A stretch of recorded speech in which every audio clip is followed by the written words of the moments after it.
Ayan, okay na to. Kunin natin ibon.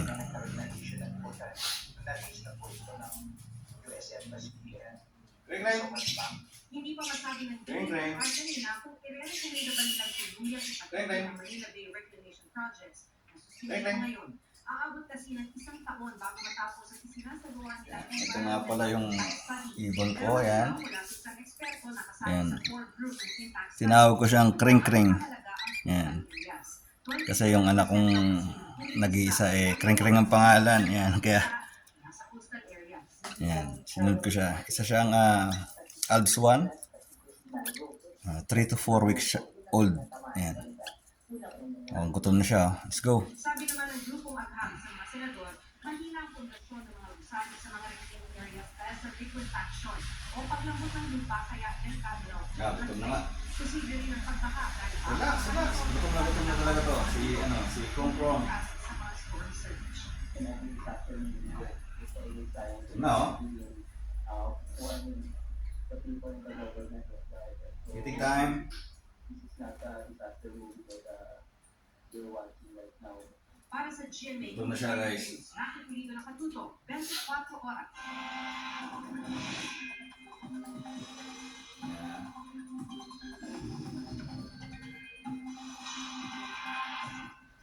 Mga pumasok na sa Philippine Area of Responsibility, yung low pressure area na Sobra gutom niya. simula pa noong Lunes. Pero may isa pang dapat paghandaan dahil may bagong LPA na unti-unting lumalapit at nagbabadyang pumasok sa PAR sa mga susunod na araw. Ang LPA Dapat bago niyo siya bigyan ng pagkain, 1,000 kilometers lahat ng extreme northern Luzon. pa-recognize niyo yung boses niyo, yung tawag niya. Yung tawag niyo sa kanya para matuto siya. Dyan, naging LPA na rin yung kumpul na kaulapan na namataan sa silangan ng southeastern Luzon sa labas pa yan ng Philippine Area of Responsibility. Sabi ng pag-asa, mababa naman ang chance nitong maging bagyo sa ngayon, pero posibleng pumasok ito sa PAR sa weekend kaya patuloy mo na tumutok sa update. Sa ngayon, ang trough ng low pressure area sa loob ng Philippine Area of Responsibility, habagat at localized thunderstorms ang magpapaulan sa ilang bahagi ng bansa. Base naman sa datos ng Metro Weather, umaga may chance na ng ulan dito sa Palawan. Siguro after 1 week, makakalipad na to. Ng Mimaropa, Calabarzon, Bicol Region, Central Luzon at ilang bahagi ng Northern Luzon. May matinding ulan sa Mindoro Provinces, Rizal, Bulacan at Pangasinan. Yan po yung mga nagtutulay mula dyan.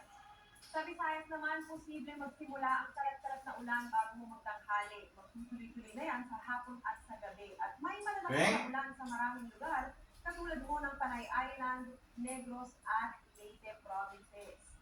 Maganda rin po ang mga kapuso natin sa Mindanao dahil mataas ang chance ng ulan lalo na sa hapon at gabi. May heavy to intense rain sa ilang bahagi ng Zamboanga Peninsula, Northern Mindanao, Caraga, Davao Region at Soxargen.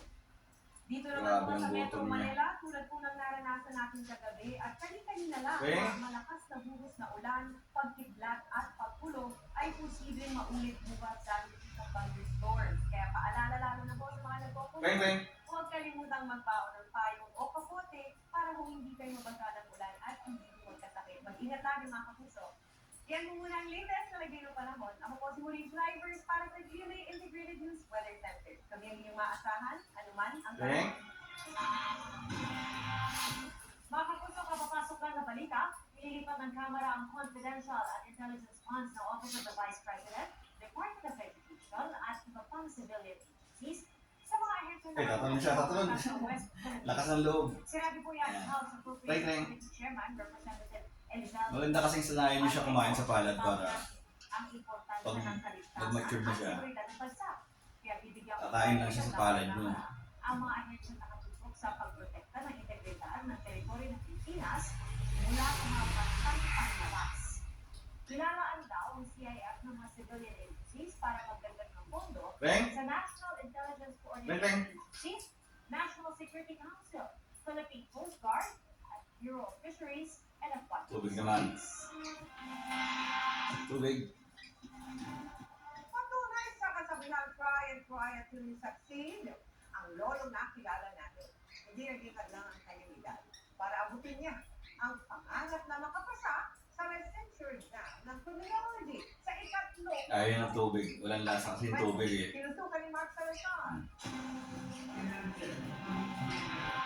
Punong-puno ang schedule ng 68-year-old na si Eugene Cagas. Teacher sa kolehiyo, Tingnan niyo pong Martes. banana. Banana kasi to, pinaghalong birdseed tsaka banana. Kapag Miyerkules, Yung iba, Cerelac. tagapamayapa naman siya sa barangay. Kreng-kreng. Ito rin po ang layunin ng mga korte. Kasi kung pwede namin po kayong pagkasunduin, hindi na kayo makakarating sa korte. And mababawasan po yung VAT na Kreng-kreng.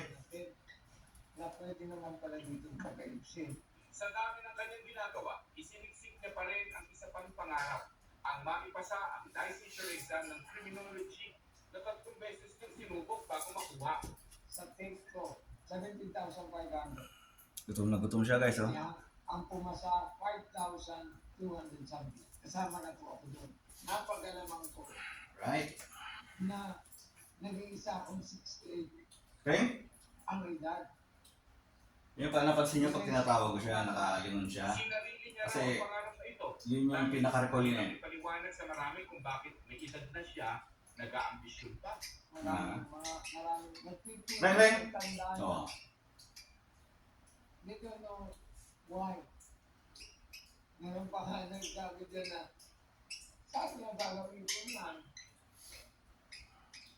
Rest in peace. Lapida.